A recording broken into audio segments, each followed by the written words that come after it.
Violência, prostituição, roubos e morte.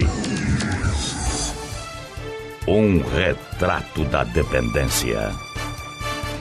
Crack, perdas e danos. Eu vivia em função do crack.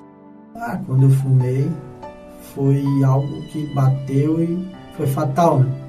Maldita hora que eu resolvi experimentar. Tava vivendo igual um cachorro. Não tinha onde tomar banho, não tinha nada. Quem vê a pessoa ali no meio daquela droga ali, fala, aquele ali não, já era pra ele, não vale nada, não pensa em nada. Mentira, a gente pensa assim. Aí ele olhou pra mim e disse, mãe, o pai que tem um filho na droga, ele tem que matar. É uma droga maldita. Quem inventou foi o próprio diabo e ele não usa porque ele não é burro. Ela realmente veio pra matar, ela veio pra destruir a humanidade. No Largo da Alfândega, praça que abriga grande número de moradores de rua em Florianópolis, uma grávida perambula em busca de outra pedra para seu cachimbo. Outra tragada. Mais um instante de prazer. O pequeno feto de 6 meses está a um passo da morte, recebendo todo o tipo de impurezas e nenhuma alimentação. Nem imagina o porquê de tanto sofrimento. Na verdade, é uma frágil e precoce vítima do crack, uma das drogas mais destruidoras para o organismo humano. Kelly de Ramos Taionato, de 28 anos e mãe de outros 4 filhos, confessa que tinha vontade de abortar a criança. Muitas vezes assim eu passava a mão na barriga e não vou te mentir, o meu pensamento era por que eu não perco de uma vez, por que não acontece alguma coisa, pelo menos eu posso usar droga em paz, não fico me preocupando. Se Kelly ficasse mais um mês na rua, a filha não resistiria. Eu pesava 40 quilos, grávida de 6 meses, então eu não tinha barriga. Eu estava muito magra, muito debilitada mesmo. Quem ofereceu ajuda à jovem mãe escravizada pelo crack foi Leandro Escobar, que trabalha no Desafio Jovem O Bom Samaritano, um centro de recuperação localizado no município de São José, na Grande Florianópolis. Eu me apavorei. E quando você olhava para a aparência dela, a primeira coisa que você via aquela criança. O aconchego de um lar, o descanso, comida na hora certa e a abstinência da droga salvaram a vida do bebê. No primeiro mês eu engordei 10 quilos. E fui engordando, assim, do dia pra noite, Minha barriga virou uma bola, assim. Minha filha perfeita, não tinha nada, engordou. Nasceu com 2,9 kg, linda ela, com 49 centímetros. O crack tornou-se uma epidemia e tem assombrado as famílias. Dos grandes centros até nas pequenas cidades é possível encontrar esta pequena pedra que destrói o caráter e traz consequências graves. Uma única pedra tem o poder de transformar um curioso usuário em escravo. Para o psiquiatra Juliano Fonseca Tonello, especialista em tratamento do crack, os danos são irreparáveis. É uma dependência muito grave. Ela é mais potente do que a dependência de drogas injetáveis, de muito difícil tratamento, mexe muito com os valores morais, com os valores éticos, com a química do cérebro desse indivíduo e que tem mostrado consequências severas, taxas de homicídio muito altas, taxas de suicídio altas, taxas de complicações por overdose de uso também são bastante altas, provocam um dano não só no organismo do indivíduo, mas um dano na vida desse indivíduo muito grande. Kelly diz que começou cheirando cola e bebendo álcool depois que os pais se separaram e ela foi estuprada por um vizinho de sua mãe. Quando chegou no crack, viveu a pior experiência de sua vida. O que me derrubou mesmo, que me fez virar mendiga mesmo e no fundo do poço foi o crack. Já tinha perdido a guarda dos meus filhos, emprego, casa, marido, tudo. Não queria mais me estabilizar, só queria roubar e droga, e me prostituir, e crack, era tudo pro crack, deixava de comer, tirava a roupa do corpo e vendia. Até o alimento que ganhava era trocado pelas pedras. Cheguei ao ponto de parar no sinal, de pedir dinheiro, de pedir um prato de comida. Se eu ganhava um marmitex num restaurante, eu ia na favela e vendia. Se eu ganhava um x-salada, o traficante estava com fome, comprava meu x-salada. Além de morar nas ruas, experimentou outro destino comum para quem se envolve com o entorpecente: a cadeia. Eu roubava no centro de Curitiba, fui presa 2 vezes. Uma vez eu fiquei 1 ano, tive um filho dentro do sistema penitenciário. Ele ficou preso comigo também até o 5º mês dele. A primeira vez eu fiquei 2 meses, na segunda vez eu fiquei 1 ano preso.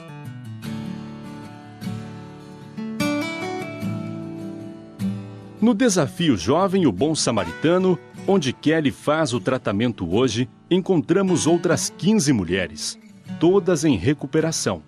Eliane Mara de Oliveira tem 46 anos, 33 deles dedicados às drogas. Ela fugiu do marido agressivo, deixou os filhos para trás e entregou-se ao mundo da prostituição e do crime. Praticou mais de 500 assaltos à mão armada e foi presa diversas vezes. Comandou bocas de fumo em Curitiba e foi a única traficante poupada em uma chacina que resultou no extermínio de 15 pessoas. Foi uma vida assim de muito sofrimento. Tive que deixar um filho em cada casa, só que eu me afugentava mais e mais ainda na droga, porque daí eu não só vendia, eu usava também.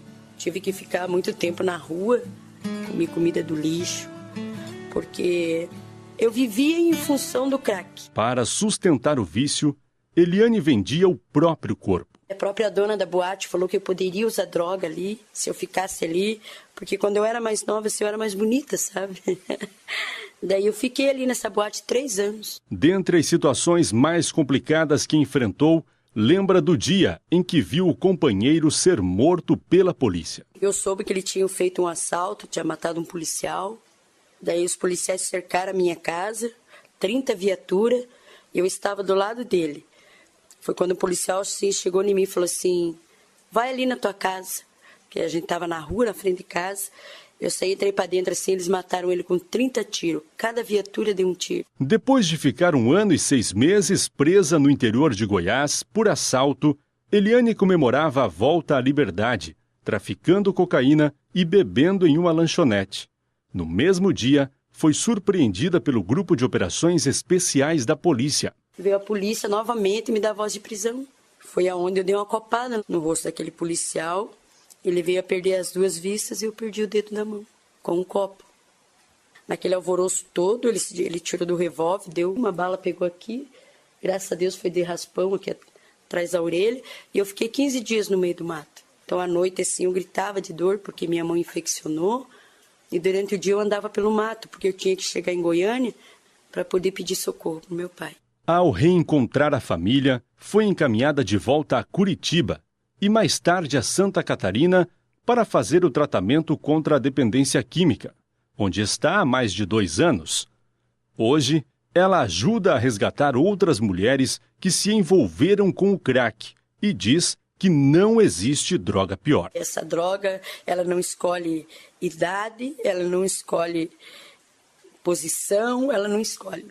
Ela realmente veio para matar, ela veio para destruir a humanidade. O psiquiatra Marcos Zaleski explica a escalada do crack, das populações mais carentes para todas as classes sociais. Quando esses jovens de maior renda, eles são já usuários dependentes de cocaína, o que acontece muitas vezes é que numa situação X, eles não têm cocaína disponível. E se a fissura for muito grande, o desejo de consumir a droga for muito grande, ele vai acabar tendo que, vamos dizer, usar o que está à mão.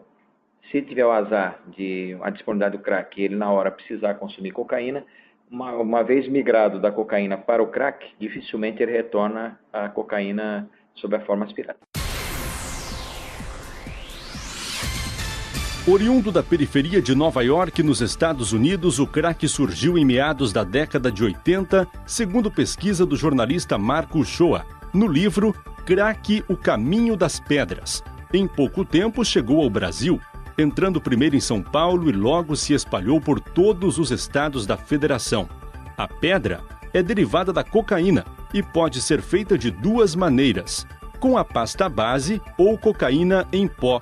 Misturada a um reagente químico como o bicarbonato de sódio e a água, a droga é aquecida até endurecer. Muitos dependentes conseguem a matéria-prima e fabricam em casa, como conta o ex-usuário Carlos Henrique Torres. Qualquer usuário de crack hoje consegue fazer o seu próprio crack. Tendo a cocaína, ele consegue fazer seu próprio crack. Bicarbonato, cocaína e água. E bota no fogo. Já ficava com vidrinho de dipirona, que já sai só as gotinhas certinhas de água, tu botava embaixo da colher e o isqueiro e esquentava e ia tirando com um palito de fósforo. E aquilo ali ia virando uma crosta. Aí quando tu vê, já tava grandinho. Deixava esfriar um pouco e fumava. Henrique tem 25 anos e é auxiliar de escritório. Natural de Minas Gerais, conheceu as drogas com 10 anos na escola. Filho de pais separados, ainda na infância frequentava casas de prostituição com o pai. Mais tarde veio morar com a mãe em Biguaçu, onde conheceu a cocaína e, por fim, o crack. É uma droga que, quanto mais tu usa, mais tu quer usar. O efeito dela é muito rápido, é uma droga barata. E quando tu vê, o barato se torna caro, porque quando tu não tem o dinheiro para usar ela, tu vai procurar de qualquer forma. Por causa do crack, abandonou a família e foi parar nas ruas. Tava vivendo igual um cachorro, não tinha onde tomar banho, não tinha nada. Sabendo que eu tava ali totalmente escravizado pela droga. Eu sabia, porque eu tinha uma família, eu tinha uma esposa que me deu toda a chance do mundo e eu mesmo assim não queria, meu negócio era a droga. Neste período nasceu seu filho Arthur, e foi aí que Henrique ligou para a esposa Tatiane, tomado por um sentimento diferente. Só queria saber, né, como é que era meu filho, né? Daí ela pegou e falou para mim que meu filho era muito lindo, que parecia comigo, e que... Por que eu fiz isso?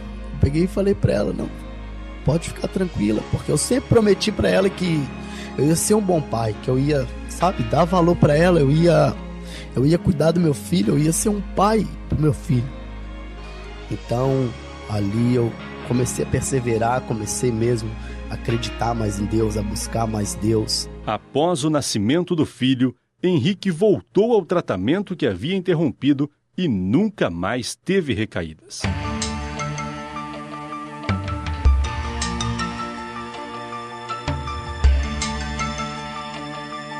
Cláudio Nunes dos Santos é outro que já usou crack, mas vive há 3 anos longe das pedras. Assim como Henrique, começou cedo fumando cigarro na escola. Com 14 anos, ao ver os funcionários de seu pai fumando maconha, resolveu experimentar, pegando as xepas da droga no chão. Foram anos na maconha e na cocaína, até ser apresentado ao crack. Não tinha cocaína, daí o patrão perguntou se eu queria uma pedra. Pó eu não tenho, eu tenho pedra. Eu digo, não, então daqui que eu vou... Quando eu fumei, foi algo que bateu e foi fatal, né? E depois eu tentei usar a cocaína, mas a cocaína já não fazia mais efeito. Não trazia mais a reação que eu gostava. Olhando para o passado, ele consegue ver quanto prejuízo sofreu mergulhado no vício. O crack, ele te tira todo o teu senso de responsabilidade. O crack te tira toda a tua noção. O crack, ele te tira todo o teu caráter. O crack, ele te tira toda a tua sensibilidade. Ele te transforma num vegetal. Tu vive em função do crack. O crack, ele é uma droga totalmente destrutiva. Ele me transformou nisso. Para conseguir dinheiro, vendia as coisas de dentro de casa e tornou a convivência com a família insuportável. Que eu podia ver que eu ia vendendo. Aí peguei e saí, fui morar com outro rapaz. Mas daí foi a destruição, daí nós usávamos crack dia e noite. A mãe de Cláudio, Benair Pereira Nunes dos Santos, de 50 anos, ficava com a difícil missão de conciliar os ânimos dentro do lar. Ele toda a vida teve do bom e do melhor e foi parar na droga. Aí meu marido não aceitava. Aí eu tive que lutar pelo meu filho e pelo meu marido, pelo casamento. E não botar o pai e o filho como 2 inimigos.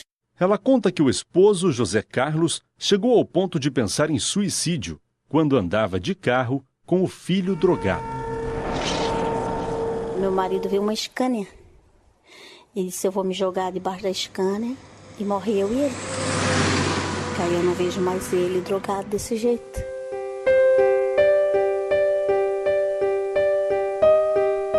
A As sensações provadas pelo usuário de crack são avassaladoras. Cláudio Nunes conta que tinha alucinações e ficava apavorado. Um pavor muito grande. Só quem usou o crack pode definir esse pavor. Nem no teu maior pesadelo, no teu maior susto, vai chegar a que o crack faz.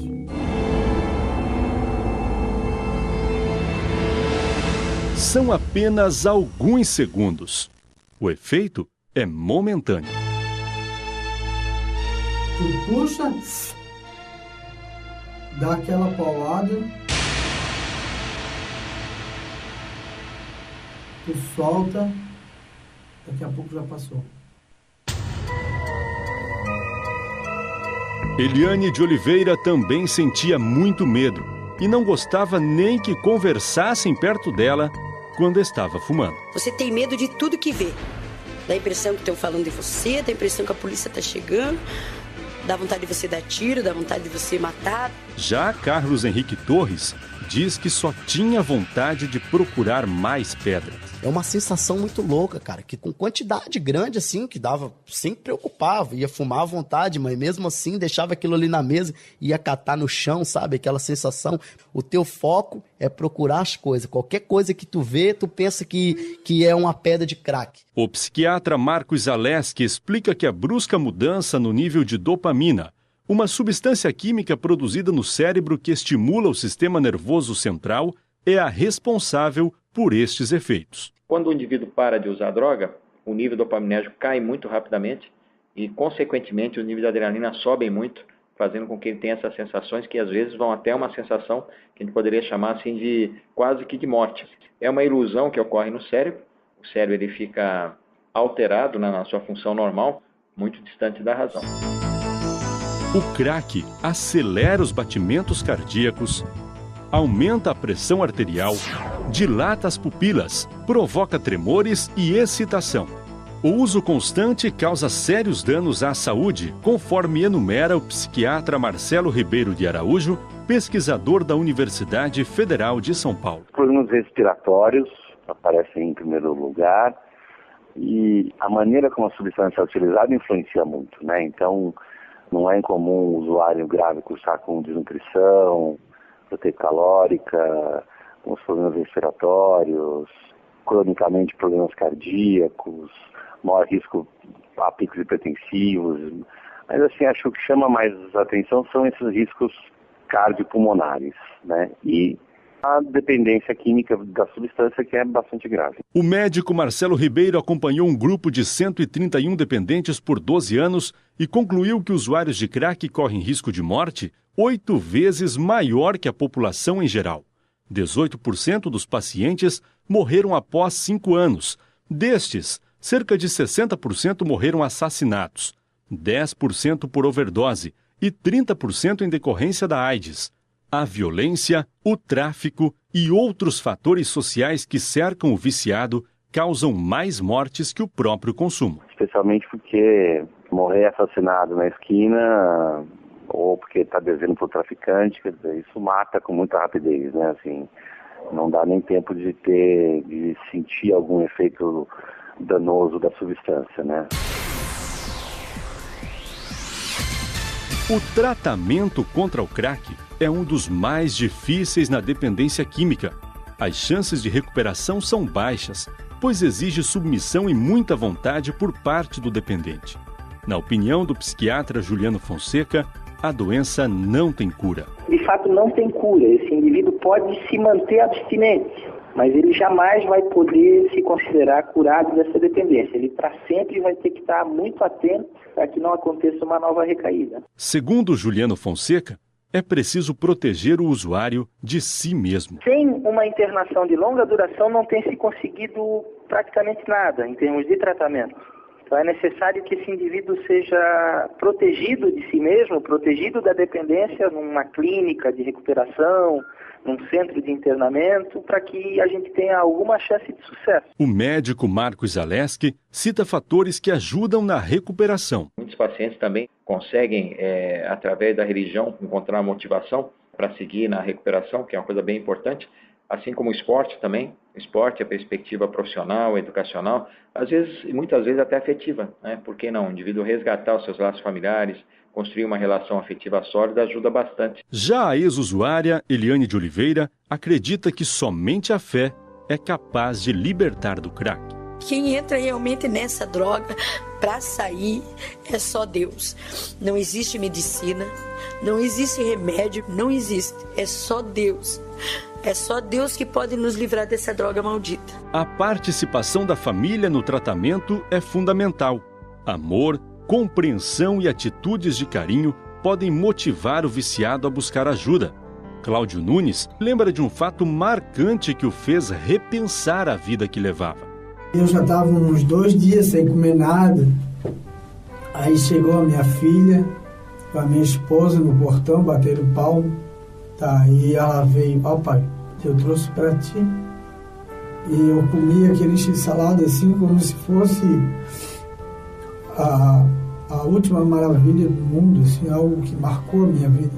A mãe dele, Dona Benair, diz qual deve ser o comportamento da família durante o processo de tratamento. Quando um filho está na droga e que um pai, uma mãe pega uma atitude de internar, o pai não pode ter dó. Ele está lá para se recuperar. Ela pode estar até constante ali junto, mas não para passar a mãozinha na cabeça, não. Coisa que eu nunca fiz. No rosto dos que conseguiram se livrar do pesadelo, o sorriso está de volta. Uma batalha foi vencida, porém, a guerra continua. Cláudio considera-se um recuperado do crack e atualmente trabalha no desafio Jovem o Bom Samaritano. Mesmo assim, afirma que a luta para se manter em pé é constante. A vontade ela dá, mas ela passa. Tem que saber controlar. Eu estou aqui há 3 anos, posso me dar uma vontade e eu pegar e sair por aquela porta ali e voltar a usar droga. É uma luta diária. Eu muitas vezes, aqui ainda trabalhando, veio a vontade de usar droga. E não foi uma vontade fraca, foi uma vontade forte. Consegui vencer. Matar no peito e saber que existe uma família te esperando por ti. Existe alguém por trás dependendo de você. Existe uma esperança para a vida. Esta esperança é que alimenta os sonhos de muitas famílias que ainda enfrentam o vício. Histórias como a de Kelly, Eliane, Cláudio e Henrique mostram que existe uma saída. Eu fui um morador de rua e hoje eu sou um grande vitorioso. Existem soluções, porque muita gente acha que não existe solução para aquelas pessoas que estão lá. Muita gente acha que aquelas pessoas têm mesmo é que sofrer, que o problema não é deles, só que eu vejo diferente, o problema é nosso. Hoje eu posso dizer para a sociedade que o meu nome é Eliane. Eu posso dizer para minha família que eu amo. Posso me olhar no espelho hoje e me ver uma mulher. De ter a oportunidade de arrumar meu cabelo, de escolher uma roupa para me vestir e o melhor ainda, de respirar. Por hoje eu ser liberta dessa droga.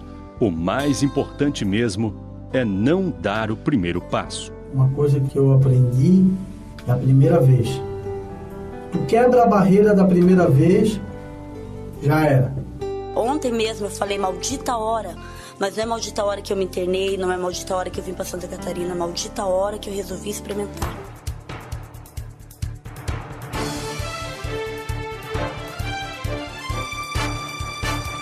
Crack, perdas e danos. É um trabalho de conclusão de curso do acadêmico Eliezer Camargo Alves. Orientação: Professor Dr. Ricardo Medeiros. Locução do documentário: Eliezer Camargo. Locução de vinhetas: Newton Valtric. Edição e sonoplastia: Eliezer Camargo. Curso de jornalismo da Faculdade Estácio de Sá, de Santa Catarina. Junho de 2010. Eu penso assim, é como se fosse um sonho ruim que passou. Agora passou, né? Agora é só alegria, como se diz.